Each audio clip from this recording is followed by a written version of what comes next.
This is PD World. I'm SHABAHAT and you're watching Fault Lines. The conflict between Russia and Ukraine has not stopped. It has entered 5 months. This is more time than what Russia would have expected, and this has taken more time for Russia as much as Europe had thought, because Europe did not think that with all the weapons that have been provided to Ukraine, Russia's invasion will last more than 5 months. Meanwhile, there have been some very serious and alarming developments in the heart of Europe. Let me tell you that by the virtue of rockets and firepower exchange from both the sides, this has become the largest conflict in the heart of Europe after the Second World War. Russia has taken full control of the city of Severodonetsk, and this city has completely fallen to the control of the Russian forces. Meanwhile, Lithuania, a country that is slightly far from Russia, has stopped all the trade going out from the city of Kaliningrad. Now, Kaliningrad is a city that is a part of Russia, but geographically it's slightly away. Many believe Russia has some important installations in the city of Kaliningrad, including some nuclear installations. And besides, this port plays a pivotal part of trade for Russia. Many analysts are afraid Russia does not have a choice to stay silent if Lithuania does not break the blockade. Going forward, also the fact that Russia's use of force has intensified. While the entire world is looking at this conflict to end, this conflict is refusing to end. Our team has prepared a package. Watch the package before I bring my first guest to the program. The current spike in global inflation and market meltdown depicts economic consequence of Ukraine conflict and illustrates urgency of dialogue and diplomacy. With fighting raging in Ukraine's east, the leader of Germany, France and Italy recently visited Kiev and voiced support for Ukrainian candidacy for the 27-nation Union bloc European Union. European Union leaders met in Brussels to discuss the Ukraine's bid for EU candidacy, the economy, and the other strategic issues. World leaders, including President Biden, will also meet in Madrid next week for a NATO summit focused on the war in Ukraine and the future of the alliance. The European Union has officially made Ukraine a candidate for membership, and the bloc has been carrying out a global lobbying campaign to boost support for Kiev, with European Union Chief Ursula von der Leyen, German Chancellor Olaf Scholz, Finnish President Sanna Marin, and other European leaders traveling to Asia. Relations between Moscow and the Western military alliance NATO are under further pressure after Lithuania, a NATO member, banned the transit of some EU-sanctioned goods coming from Russia to its exclave Kaliningrad. Underlining bleak dynamics of Ukraine crisis, NATO Secretary General Jens Stoltenberg said the war in Ukraine could take years and the West must continue its support of Ukraine. The outcome of the devastating Ukraine conflict will probably not only determine the future of Europe, but will also deeply affect the Indo-Pacific region and the rest of the world.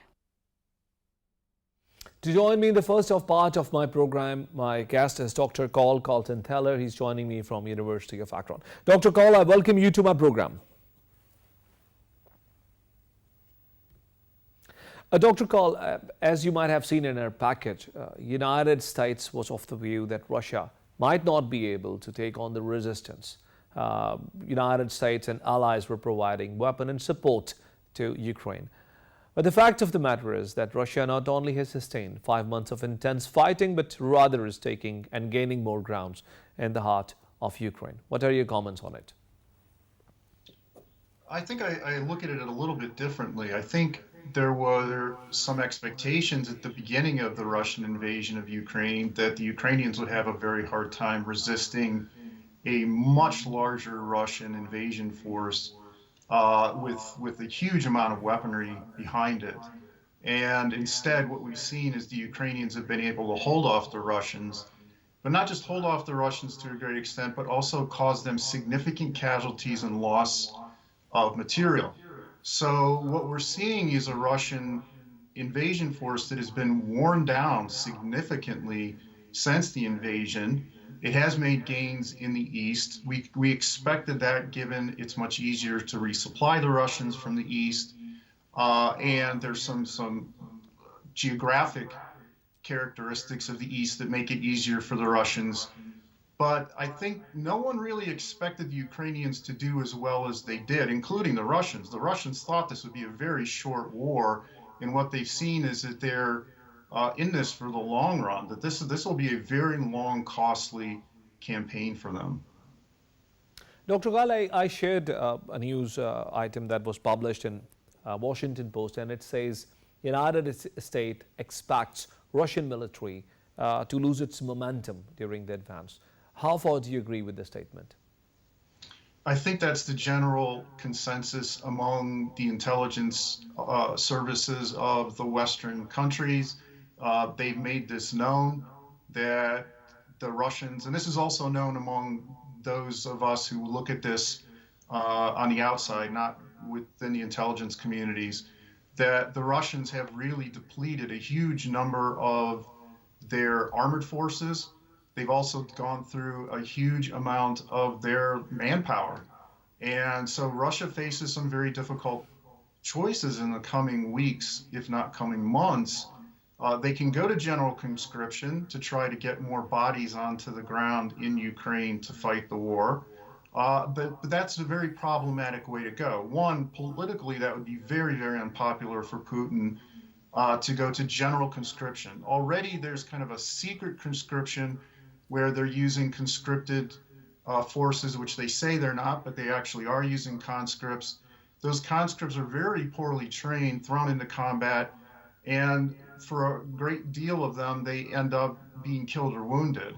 If Russia is to go to a larger model of that, you'll see this on a larger scale. It will not readily improve Russia's position on the ground in Ukraine, and it will probably make things even more difficult. So Russia's really running out of both the tanks, the armored vehicles. They're going back to some of the tanks that they were using in the 1960s. This tells you something. And their trained troops are simply exhausted, wounded, or killed. And so Russia is kind of facing a potential wall of sorts in terms of how far they can go in prosecuting this invasion. And Dr. Cole, NATO does not stop opening more fronts with Russia. The recent case in point that we have is a story from the city of Kaliningrad, a city that is quite close to Lithuania, extremely important for Russia. Russia is doing most of her trades from the port of Kaliningrad, as well as the other trading activities, have been entirely halted by Lithuania, a country too small to pick up a confrontation straight away with Russia. Now, don't you think this actually further increases the chances of spilling off this war to other parts of Europe?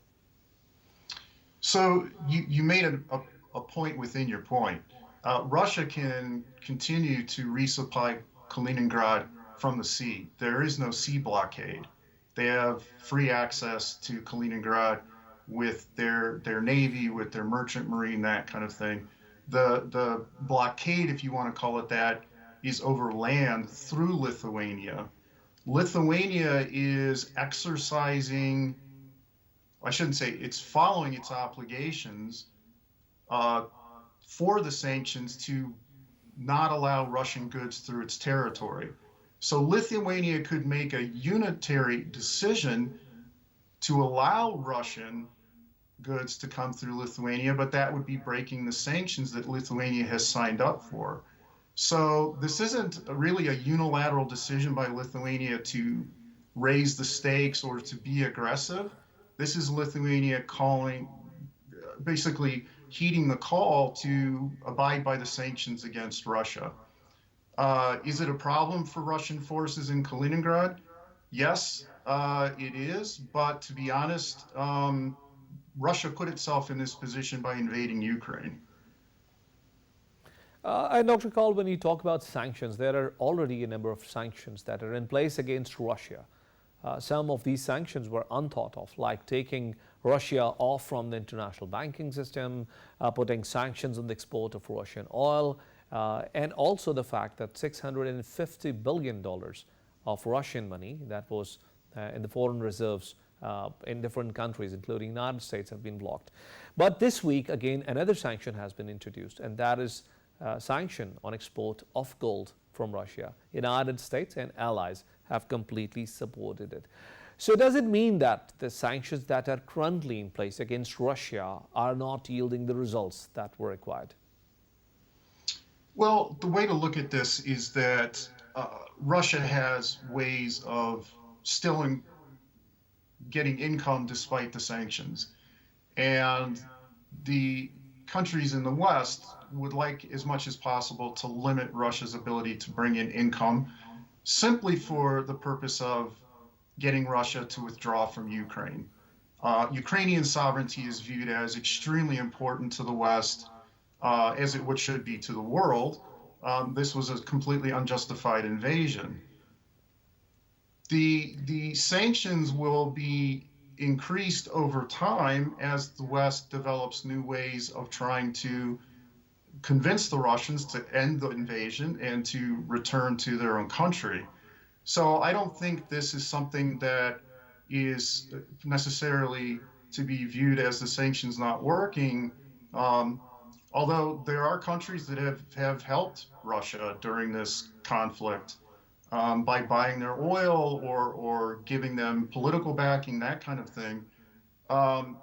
This should be viewed as part of an overall package that will increase over time. There will be more sanctions against Russia over time as it continues to prosecute the invasion.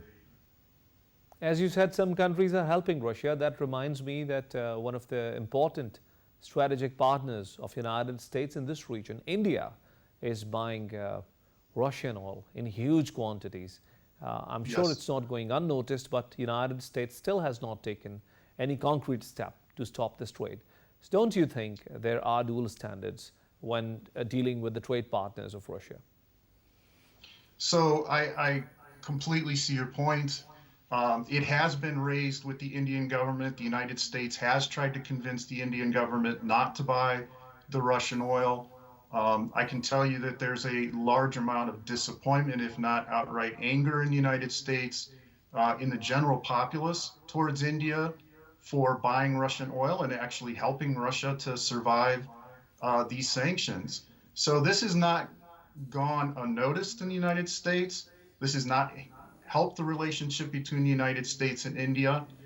I think there's been a strategic decision made by the US government to try to handle this diplomatically, kind of behind the scenes, rather than turn it into a full-blown diplomatic fight that the world can see. But there certainly is pressure on the part of the United States government to try to change India's mind. The problem for the United States government now is the United States government really faces two primary threats. And the two primary threats are Russia, and the other, as you well know, is China. And India is seen as an important partner potentially in defending US interests against China. So the US government is only willing to go so far in public statements against India because of that. But yeah, there certainly is disappointment in the United States about India. And I think India has really eroded some of their goodwill in the United States because of this. Dr. Kaul, as a matter of strategy, United States has intensified the use of kinetic force in the war in Ukraine, and the recent developments and the recent cities that they have started using more fire on. One of the cities was the city of Severodonetsk that has fallen completely to the control of Russian forces. How do you see this use of brute force by the Russian side? Do you think it's a shift of their war strategy, or do you think it is out of sheer anger and agitation?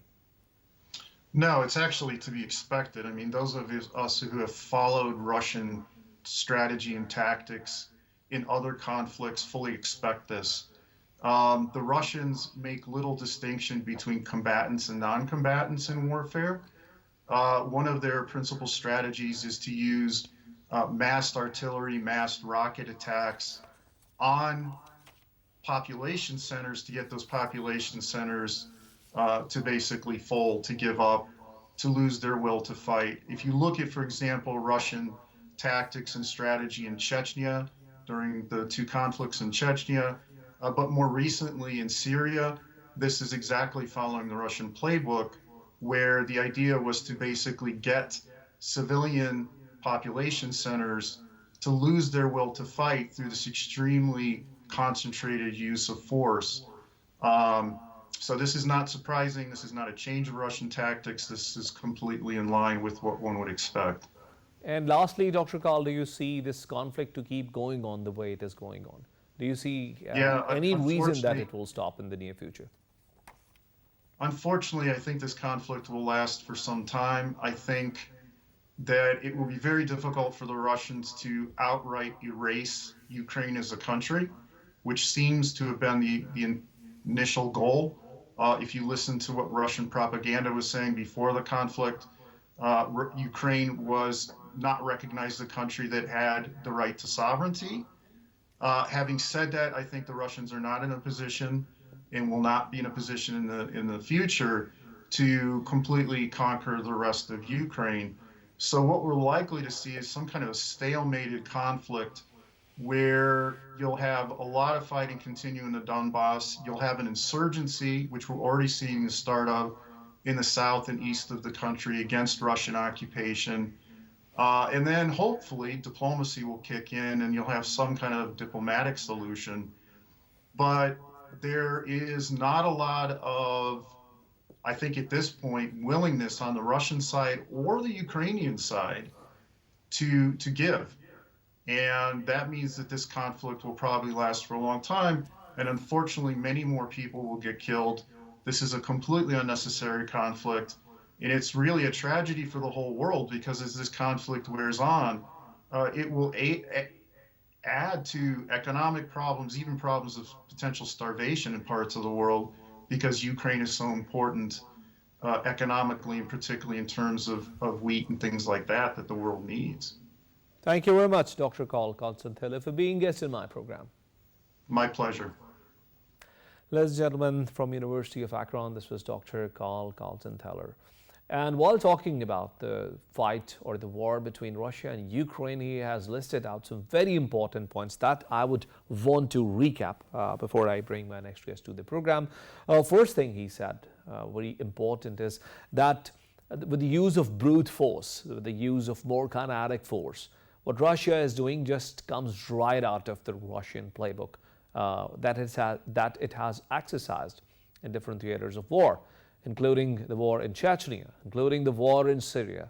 These are the wars where Russia has used a lot of kinetic force without discriminating between the civilians and the military men.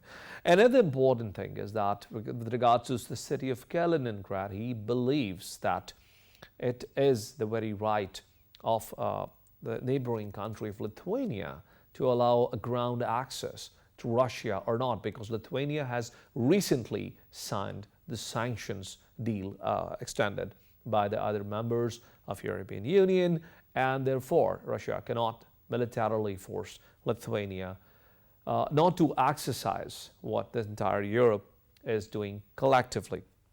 Another important thing that he said that the diplomatic options have depleted and there is hardly any room for more diplomacy to come and take over to stop this conflict. And since there is no diplomacy in place, the military conflict keep going on, and if it keeps going on, it will keep playing havoc with the supply chain of food and as well as with the oil industry in the world, which certainly will have great consequences for the rest of the world.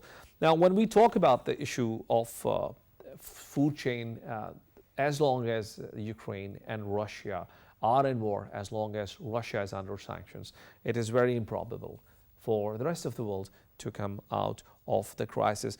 My second guest to the program is a geopolitical analyst. Her name is Ms. Aisha Saeed, and she is joining me from Lahore over Skype.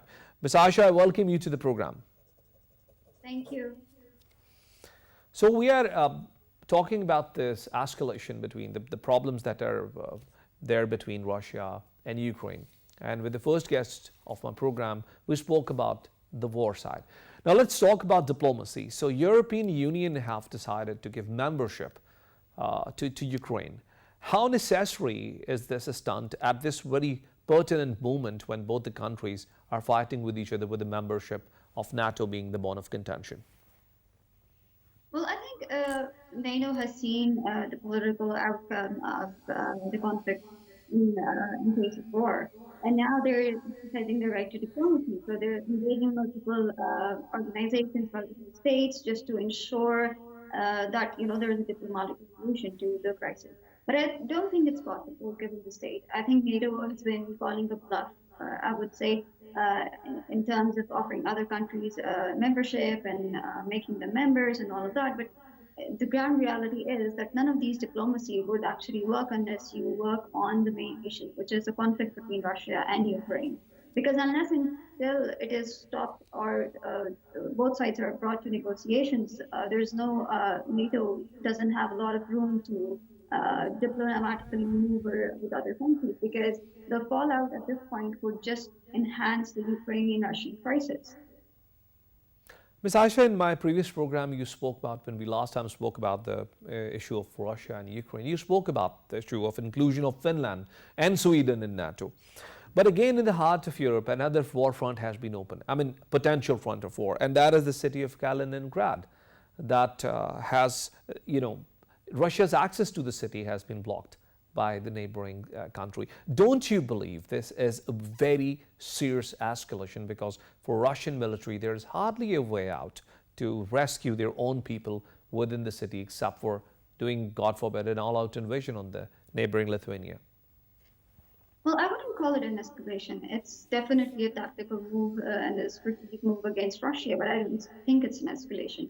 Because an escalation would mean actually engagement beyond the areas and beyond control, and on a very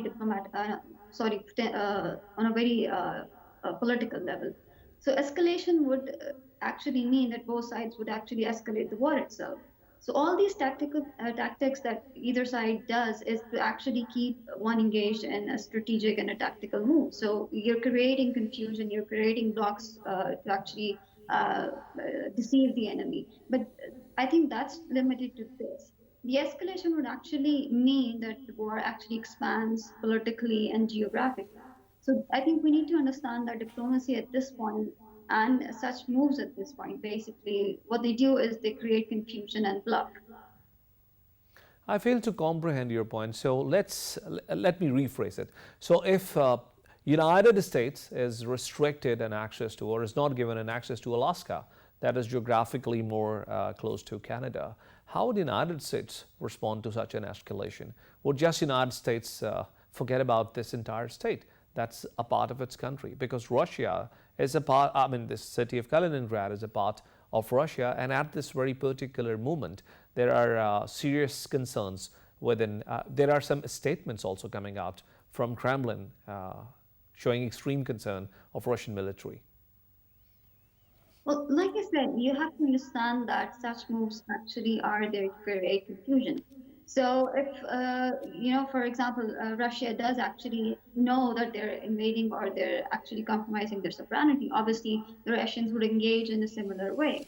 So they could actually engage in somewhere else. Like, for example, if we take a certain state in Ukraine, the Russian moves in, and obviously Ukraine would actually try and take another position held by the Russians. So this is all in a case of, a very tactical move that you have to understand that happens on ground.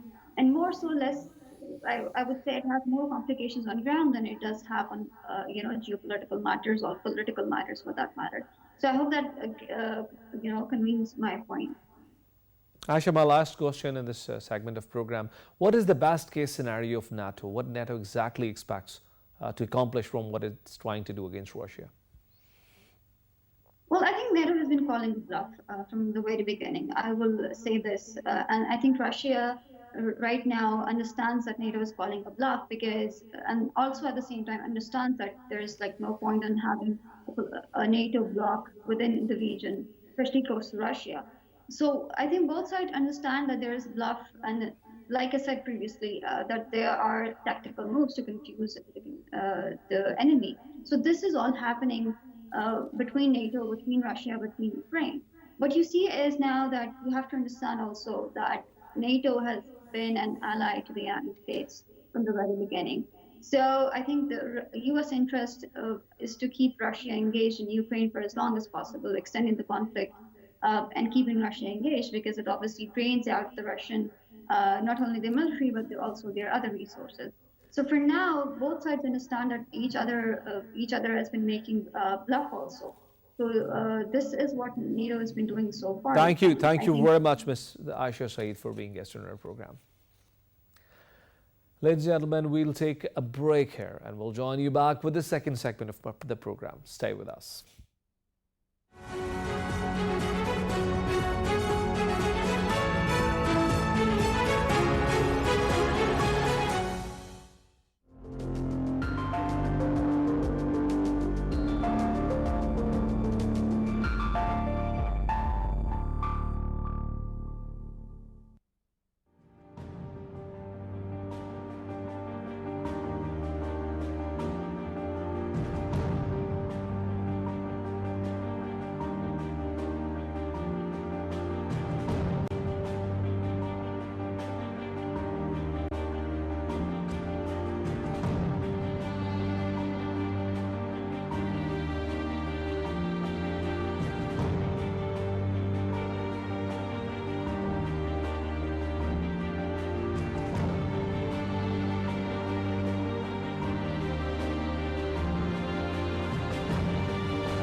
Ever since the world has started witnessing the aftermath of Ukraine and Russia war, there are economic meltdowns recorded everywhere in the world. Pew has recently had a survey of 44 economies of the world.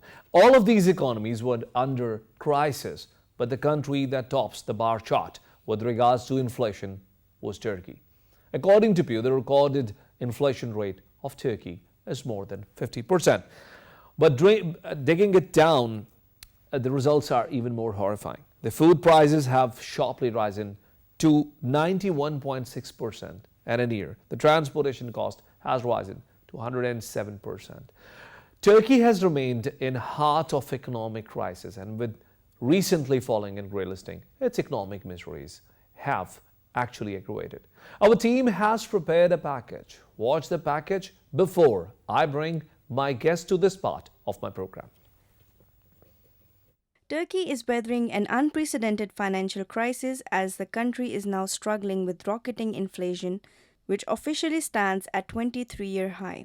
The inflation rate is currently the highest of any nation in the G20 and the sixth highest in the world, behind countries such as Syria, which is still in the midst of civil war, and Venezuela. The lira slide, war in Ukraine, and surging energy prices pushed Turkish annual consumer price inflation to its highest level since 1998. In May, the official Turkish Statistics Institute established the inflation rate at 73.5%, the highest in the country since 1998, and the food prices in the country of 84 million rose 91.6% year on year, the country's statistics agency reported. Recently, the country's trade balance deficit climbed to $25.71 billion.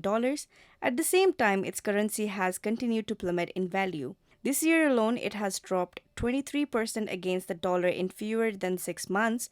Last year, it lost 44%. Turkey's economy was experiencing turbulent times long before Russia invaded Ukraine, but since February, it has descended into deepening crisis. Spiraling inflation has catalyzed government's efforts to radically overhaul the Turkish economy, such as there have also been frequent changes in key personnel at the central bank, and Turkey has now had 4 central bank chiefs in 3 years. To talk about Turkey's economic challenges, I am joined by a Turkish economist who is joining me from the beautiful city of Istanbul. My guest is Dr. Bilal Bagast. He is an academic expert as well as a renowned economist of Turkey. Dr. Bilal Bagast, I welcome you to the program. Thank you for having me. Thank you. We in this part of the world are quite concerned about the developments that we are hearing about Turkey. And most important, and on top of every other issue, is the issue of Turkish lira that has lost its value phenomenally. Tell us about the currency crisis that Turkey is facing at the moment. Well, to understand this movement in exchange rate, you have to understand the global financial risk factors first. There is this trend of monetary policy divergence across the globe, both between the emerging market and the developing economies, and also between the developing economies. So strong US dollar is reality. The dollar index is at its 20-year high, above 104. And the pandemic-related supply and demand imbalances, the energy and food price surge, the war in Ukraine, these are all critical global risk factors that we should count in first. And all these factors, they are affecting relatively more fragile economies in terms of exposure to speculative attacks, manipulative actions, financial shocks. And those that need more external finances, they are affected even more. So energy imports, the current account deficit, they are the main weakness or shortfall of the Turkish economy.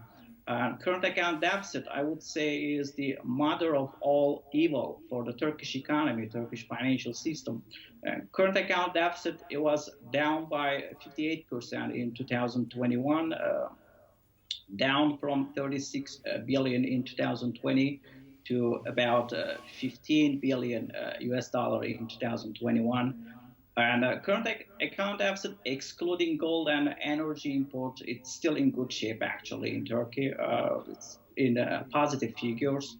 The current account deficit in the first 4 months of 2022, it is again rising. It's about 26 billion year on year.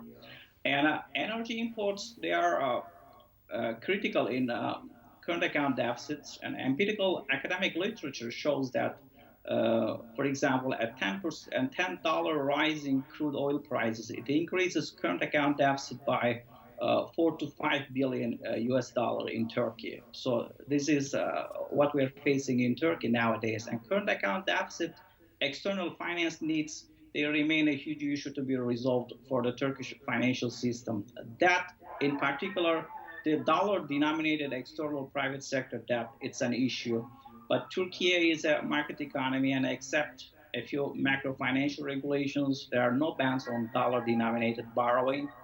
And you also need to take a step back and see the big picture. So Turkey has recently had a relatively independent political and economic stance.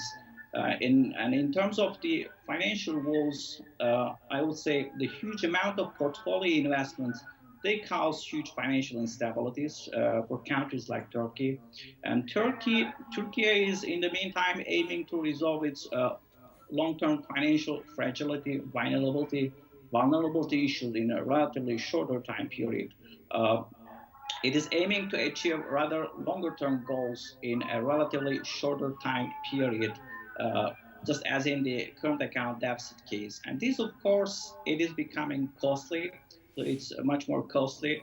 So we will, I would say, overall either rise again as a much more powerful regional economic and global political center of gravity, or we may also face another financial crisis. And I will see the first Dr. Bilal, option Dr. more Bilal, likely. if I can intervene, Dr. Bilal, if I can intervene, the issues that you have listed down, and let me repeat this. You said this is because of food crisis that we have. You also mentioned that the import of energy has become exacerbatingly expensive, and the global meltdown that you referred are the issues that are affecting almost every other economy in the world. There are hardly any economies that are exempted. But still, according to the Pew survey that has been conducted on top 44 economies of the world, Turkey is the one that has taken the worst brunt of inflation. And Turkey's inflation rate at the moment is highest among the other top economies of the world. So what are specific issues Turkey believe have affected Turkey's economy that have resulted in such an unprecedented high rate of inflation that has broken the record of last 23 years of your economic history? Well, I would say current account deficit and external finance needs, they are a bigger issue in Turkey compared to the other countries. So inflation itself, yes, it is extremely high, the highest since 1998. It's part of the devil's triangle alongside interest rates and exchange rates. It's a critical factor in financial instability. So we have inflation all over the world, but just as you pointed out, it is relatively higher in Turkey. So, in addition to all other post-pandemic supply chain war in Ukraine-related issues, food and energy price surge, supply shocks, even the unprecedented QE policies, quantitative easing policies, in Turkey, we have these continuous cycle of higher inflation expectations, just as in the self-fulfilling prophecy or self-fulfilling expectations cases, as the macro literature talks about. And the exchange rate volatilities, rise of migration waves, they are also critical factors. And relatively huge demand due to the young population in Turkey, the external demand and migration waves, but the weak and insufficient supply, they all lead to this imbalance between supply and demand in any market, and these would lead to the price increases, high inflations. But overall, I would say the main factor is the supply shocks that we mentioned that are going on all over the world. Dr. Bilal, but many experts in this part of the world, we have done many programs on Turkey before as well, but our local experts are of the view that primarily the crisis, the economic crisis that Turkey is facing at the moment, are driven out of the bad relationship between the United States and Turkey, a phenomena that is giving birth to many of Turkey's economic crisis. How far would you agree with this statement? Between Turkey and the U.S., yes, there are certainly certain political disagreements in some regional issues, including the northern Syria, northern Cyprus, even in the Sea of Islands with the Greece. But the longer-term political alliance and strategic partnership, I would say, they will surely win over these shorter-term political disagreements. And looking forward, I'm definitely optimistic that these issues they will be resolved. But it is definitely one of the factors that's leading to one of the negative factors contributing to these negative figures. Dr. Bilal, this factor has played a pivotal role in pushing a country like Turkey to the FATF grey listing, something we could not imagine because Turkey is one of the most thriving economies of Eastern Europe. So don't you think that the FATF grey listing has also badly affected particularly the inflow of portfolio investment that you were initially talking about? It is definitely negatively affecting the portfolio investments, but I would say we should be more concerned about the foreign direct investment rather than portfolio investments, or as they call it, the hot money. So we should focus more on the ways to bring in the longer term foreign direct investment. And in the big picture, I would say the mismanagement of financial liberalization of the post 1990s that led to higher interest rates and current account deficits in Turkey. That was beginning of the financial problems in Turkey. So we should rather focus on longer term foreign direct investment inflows and just try to avoid the shorter term portfolio inflows. And Dr. Bilal, Turkey has recently taken a stand on the issue of Finland and Sweden's inclusion on NATO. This is also something that is not taken very positively by the rest of the West. What are your views on that? But Turkey is certainly not rejecting NATO's expansion, but it's mainly opposing Finland and Sweden's NATO membership. And this is itself due to the security concerns regarding NATO allies' fight against terrorism and the perception in Turkey that Finland and Sweden, they are harboring terrorist organizations, individuals, and that the Scandinavian countries, they are transforming into a nesting ground for terrorism.